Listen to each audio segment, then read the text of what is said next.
절기를 알면 은혜가 더 큽니다. 새해 첫 문화 섹션 기획보도 절기를 배웁시다 첫 순서는 사순절입니다. 어둡고 힘든 현실 속 유럽 난민들에게도 복음의 빛이 비춰지고 있습니다. 프랑스 마르세유 통신원 연결해 소식 들어봅니다. 이 땅에 이뤄지는 하나님 나라를 만나봅니다.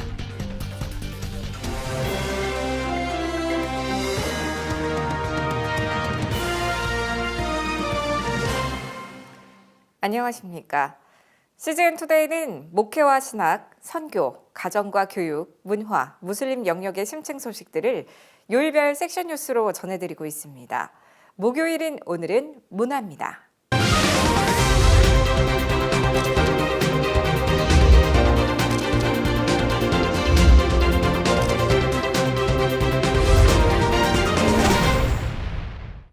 사순절, 유월절, 대림절. 매년 반복되는 절기들의 의미, 얼마나 알고 계신가요? 올 한 해는 절기의 의미와 전통을 되짚어보며 지내시면 어떨까요? 은혜와 감사가 배가 되는 알고 지내는 절기들을 위해 새해 첫 문화 섹션 기획보도는 절기를 배웁시다로 시작합니다. 첫 순서는 사순절입니다. 신효선 기자가 보도합니다. 사순절은 제수일부터 부활절까지 이어지는 6번의 주일을 제외한 40일의 기간입니다. 음력으로 계산돼 매년 날짜는 바뀌지만 항상 봄에 맞이하게 돼 봄을 뜻하는 렌트로 불립니다.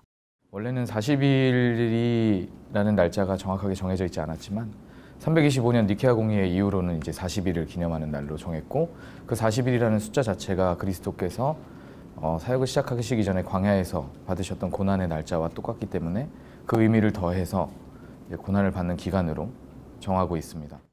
예수 그리스도의 고난과 죽음을 기념하는 개신교에서 가장 중요한 절기 중 하나로 성도들은 묵상과 경건을 통해 그 은혜를 기억하고 감사하는 기간으로 보냅니다. 인간이 유한한 존재라고 하는 거죠. 영원히 사는 존재도 아니고 우리가 소유한 것들을 영원히 가질 수 있는 자들이 아니고 언젠가는 모든 것이 흙으로 돌아갈 것이다 라고 하는 그런 유한성에 대한 자각의 시간입니다. 죽음에 대한 묵상이고요. 그렇지만 죽음으로 끝나는 것이 아니라 부활에 대한 소망을 갖게 하는 그런 중요한 시간이죠. 초대교회로부터 내려오는 사순절의 전통 3가지는 절제, 헌금, 기도입니다. 먼저 절제는 그리스도의 고난에 함께 동참하고 예수 그리스도에게 집중한다는 의미를 담고 있습니다. 유럽 같은 경우에는 이제 사순절 기간에 절제된 삶을 살기 위해서 육식을 줄인다던가 아니면 단 음식을 먹지 않는다던가 하는 일들을 많이 해요. 그래서 발전된 게 바로 카니발이라고 하는 사육제입니다. 그래서 보통 사순절이 시작되기 전 3일이나 7일 기간 동안 마음껏 먹는 거죠. 현대 한국에서는 형태는 다르지만 그 의미를 살려 40일 오전 금식, 미디어 금식, 고난주간 금식, 성금요일 금식 등으로 사순절을 절제하며 보내려는 노력이 이어지고 있습니다. 둘째, 정성껏 헌금을 드리는 전통입니다. 단순히 물질을 교회에 내는 행위를 넘어 예수 그리스도를 본받아 삶을 희생한다는 의미를 담고 있습니다. 봉헌의 원래의 의미는 sacrifice예요. 하나님께서 자기 아들을 주시고 자기 아들이 인간을 위해서 이 세계를 위해서 자기의 몸을 주신 사건을 sacrifice라고 얘기합니다. 원래의 봉헌의 의미는 우리가 하나님께 돈을 드리는 것이 아니고 하나님 자신이 우리에게 자신을 주신 사건이 봉헌의 의미가 있고요. 거기에 대해서 우리가 응답하는 거예요. 초대교회는 모인 헌금으로 주위의 어려운 이웃들을 돕는 일을 사순절 기간 이어왔습니다. 셋째, 기도하는 전통입니다. 사순절 기간 많은 교회들이 특별 기도회를 개최해 기도를 독려합니다. 이때 개인을 위한 기도를 넘어 공동체를 위해 기도하는 전통이 이어져 왔습니다. 구약의 이제 욤키퍼의 전통에 따라서 이제 유대인들이 그 죄를 뒤집어쓰고 온 민족의 죄를 회개했듯이 사순절의 시간에는 그리스도의 순환을 동행하면서 조금 더 우리 자신이 아니라 공동체를 기억하는 날이 되었으면 좋겠어요. CGN투데이 신효선입니다. 절제, 헌금, 기도라는 전통을 가진 사순절. 사순절 예배의 특징도 이어서 소개합니다. 예수 그리스도의 순환과 죽음을 기억한다는 사순절 예배의 정신은 색, 공간, 빛을 통해 구현됩니다. 하나님을 예배하는 것, 하나님의 신비를 경험하는 것은 우리가 언어로 하지 못하는 굉장히 비언어적인 또는 상징적인 부분들이 있습니다. 색감과 공간과 빛과 어두움으로 하나님의 임재와 고난을 또 상징하고 또 묵상할 수 있는 그런 분위기를 만드는 것이 대단히 중요하고요. 침묵기도와 어두운 조명이 예수 그리스도의 순환을 상징하는 대표적인 특징입니다. 사순절 기간 동안에 성금요일 예배 같은 경우에는 테네브레라고 해서 가상칠언을 하면서 점점점 어두워지는 경험을 하게 됩니다. 교회가 마지막으로 예수님이 숨을 거두시면서 하신 말씀을 하고 난 이후에는 암전된 상태로 기도를 합니다. 그리고 축복도 하지 않고요. 축도를 하지 않고 교회를 떠나가는 것이죠. 기쁨의 찬양은 자제합니다. 순환과 죽으심을 표현하고 묵상할 수 있게 한 찬양들이 불립니다. 초대교회에서는 할렐루야라는 말의 사용도 자제됐습니다. 우리가 그 부활을 준비하면서 그 할렐루야를 꾹 참고 있다가 정말로 부활 새벽 아침에 할렐루야로 가장 기쁘게 터뜨리면서 우리가 그 기쁨을 맞이하자 이랬던 어떤 교회의 노력이라고 볼 수가 있어요. 뿐만 아니라 교회의 예식 순서에 있는 기쁨의 어떤 찬양들, 그런 순서들이 요 사순절 기간의 주일 예배 속에서는 살짝 사라지는 것들을 우리가 볼 수 있습니다. 사순절은 보라색, 성금요일은 검은색입니다. 그래서 사순절은 대표적으로 참회와 기다림을 상징하는 기간이기 때문에 그것을 상징하는 보라색이 절기색이 되겠죠. 그래서 교회를 대부분 보라색이 들어간 상징물들로 꾸미는 경우들이 많이 있습니다. 교회를 전체적으로 꾸미는 천들이나 아니면은 목사님들이나 사제들이 걸치고 계신 영대, 아니면 영대 같은 건 안 하시는 경우에는 넥타이 같은 것들로 이제 보라색을 표현하시기도 하죠. 종려주일 이후 부활절 예배까지의 성목요일과 성금요일 예배는 예수의 죽음이 부활로 이어지는 접점을 제공합니다. 이 예배들에 참석하면 예수 그리스도의 고난부터 부활까지를 함께 호흡하며 이어갈 수 있습니다. 종려 주일 때 예수님이 우리를 위해서 죽으셨다라고는 했는데 주중에 고난 주간에 아무런 예배의 터치가 없다가 그 다음 주일에 다시 교회를 오시게 되면 그분들에게는 그냥 죽음 없이 바로 부활로 점프를 해버리게 되는 경우들이 발생을 합니다. 이러한 본인 내부에서도 그러한 어떤 개연성이 없고 어떤 유기성이 없다면은 아마 성도들이 예배의 감격과 은혜를 누려가기에는 정말 어려운 지점들이 많이 있을 거예요. 생명의 주기라 불리는 사순절 기간, 기독교의 핵심인 대신 죽으심과 부활을 더 깊이 묵상하기 위한 제대로 아는 신앙이 필요합니다. 시즌투데이 신유선입니다. 새해엔 많은 사람들이 기쁨의 새 소망을 품지만 집도 나라도 없어진 난민들에겐 여전히 어두운 현실 중 하루일 뿐입니다. 하지만 이들 속에도 예수 그리스도의 희망의 빛과 변화의 바람이 불어오고 있습니다. 프랑스 마르세유 최득신 통신원 연결해 소식 들어봅니다. 최득신 통신원 안녕하세요. 네, 안녕하세요. 프랑스 마르세유 난민들의 상황 어떠한가요? 이번에 난민들이 새롭게 많이 들어왔는데 파키스탄하고 아프가니스탄에서 온 난민들이에요. 정말 강력한 무슬림 사람들이 많아요. 이번에도 이제 크리스마스 날 이제 살고 있는 집에서 이제 저희가 얘기를 했어요. 내려와라. 선물도 있고 먹을 것도 가지고 왔다. 그런데 몇 사람들은 가보니까 그 집안에서 기도 시간 됐다고 기도하고 있는 거예요. 많이 침울하죠. 그리고 원래 무슬림들 세계에서는 크리스마스 날은 없어요. 그리고 예전하고 똑같이 지내는 것이고 또 난민들은 좀 불안해하고 좀 우울하고 그런 상황에서 하루를 지내는 거죠.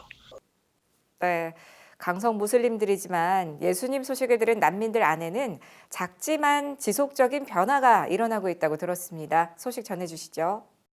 처음에 만나서 예수님에 대해서 이야기를 했었을 때 그들의 반응은 좀 강경했어요. 더 이상 만나지 않겠다. 지난 주일날은 무엇을 했느냐 그랬더니 엄마하고 같이 교회 갔대요. 그래서 얼마 전에 지금은 매주 수요일날 이제 축구를 그들과 하거든요. 제가 입고 있었던 겨울 옷들을 좀 좋은 괜찮은 옷들을 좀 챙겨가지고 이렇게 좀 나누셨어요. 이번에 또 만나면서 갈수록 이렇게 그 느낌도 서로 바라보는 느낌도 좋고 친해지는 느낌도 있고 이들에게도 계속적으로 좀 예수님에 대해서 이야기를 하려고 좀 생각을 하고 있어요. 느끼는 것은 이런 거였어요.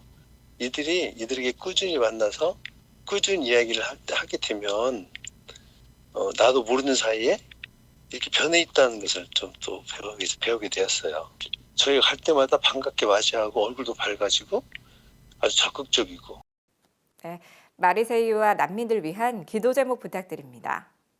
여기에서 우리가 그 맡겨진 일을 좀 잘 감당하기를 소망하고, 그리고 저희가 이제 꾸준히 만나게 될 때 우리가 지치지 않도록, 좀 너무 피곤하고 이렇게 쉬고 싶다는 생각도 많이 들고 안식이 필요하고 그런 생각이 드는데, 우리가 지치지 않고 일을 잘 감당해낼 수 있도록 영적인 관리를 우리가 좀 잘 해낼 수 있도록 하나님과 만나는 시간을 우리가 잘 갖기를 소망하고 그렇게 계속 이곳에서 그 사역을 하기를 바라고 있습니다. 프랑스 난민 사역 올해도 응원하겠습니다. 최득신 통신원 감사합니다. 예, 감사합니다. 크리스천 작가들이 묵상에 화폭에 옮긴 하나님 나라가 가득했던 현장. 대한민국 크리스천 아트피스트에 직접 다녀왔습니다. 사나운 표범과 연약한 나비가 한데 어우러져 평화롭게 논입니다. 노란 우비를 입은 꼬마 아이는 우산을 씌워 아이를 이끌어주는 아빠와 함께 걸어갑니다. 땅이 아닌 하늘로 뻗은 좁은 길을 향해 애써 올라가는 사람들도 보입니다. 한전 아트센터에서 열린 제7회 대한민국 크리스천 아트피스트 정기전 현장입니다. 천국, 하나님과의 동행, 좁은 길 등 모두 이 땅에서 하나님 나라가 이루어지길 바라는 마음을 표현한 작품들입니다. 특히 수십 명의 작가들이 각자의 개성을 살려 그려낸 토마스 선교사는 전시회의 주제를 함축적으로 나타냅니다. 이번에 아트피스트전 주제가 땅에서도라는 주제인데, 이 땅에서도라는 주제는 우리나라 초기의 선교사님들의 순교의 정신을 기리기 위해서 또 그리고 우리 기독교 미술 선교를 새롭게 시작한다는 마음으로 땅에서도라는 주제를 가지고 선정하게 됐습니다. 하나님의 위엄과 영광은 이 땅에서 독수리처럼 새 힘을 얻으리란 말씀처럼 영롱한 화이트빛의 독수리로 표현됐습니다. 가족의 건강과 평화의 균형을 맞춰준 소품들로 표현한 가족의 그리움도 황금빛 번쩍이며 빛과 에너지를 주제로 역동적인 시작을 표현한 작품도 모두 이 땅에서의 하나님 나라를 전합니다. 물감을 활용한 그림뿐 아니라 바느질 기법을 활용해 혼돈스러움과 고된 수련을 나타낸 작품. 사람이 가까이 다가가면 작동하도록 제작된 몸에 태엽을 가득 채워넣은 혹등고래도 발달된 문명의 이기를 재치 있게 표현해 시선을 사로잡았습니다. CGN투데이 주영입니다. 오늘의 단신입니다. 한국기독교장로회가 화해의 성령이여 하나 되게 하소서를 주제로 총회장 신년사를 발표했습니다. 육순종 총회장은 지금의 한국 사회는 초갈등 사회로 접어들고 있다면서 세상만이 아니라 교회 안에서도 너무 쉽게 갈등의 수렁 속으로 빠져들고 있는 모습을 보인다고 말했습니다. 그러면서 부족함을 하나님 앞에 내어놓고 회개하며 갈등하고 대립하는 세상을 치유하는 교회가 되길 바란다고 전했습니다. 한국장로교총연합회가 송구영신의 역동으로 세상에 희망을 줘야란 제목의 신년 메시지를 발표했습니다. 대표회장 김수욱 목사 이름으로 발표된 성명에서는 과거인 2019년도의 구악을 버리고 새로움을 받아들여야 한다며 2020년을 맞아 한국장로교회가 역사의식을 갖고 이 시대에 희망을 전해야 한다는 내용이 담겼습니다. 또 한국장로교회가 분열의 과오를 인정한다며 연합의 구심점이 되고 우리 자신의 개혁운동에 힘을 다해 세계 선교의 주역이 될 것을 다짐했습니다. 가족 뮤지컬 장화신은 고양이 비긴즈가 2월 9일까지 국립중앙박물관 극장 용에서 공연됩니다. 화려한 무대 장치와 실감나는 분장과 의상에 귀에 익숙한 다양한 노래들과 랩 등을 선보이며 아이들뿐 아니라 온 가족들이 함께 즐길 수 있는 작품입니다. 가족 뮤지컬 베이비버스도 2월 2일까지 이화여대 삼성홀에서 공연을 이어가고 있습니다. 유튜브 1억 구독자의 사랑을 받고 있는 캐릭터인 키키, 묘묘를 실제로 만날 수 있는 참여형 콘텐츠 공연입니다. 글로컬 선교교육에 관한 모든 정보를 CGN투데이가 발빠르게 전해드립니다. 시청해주셔서 고맙습니다.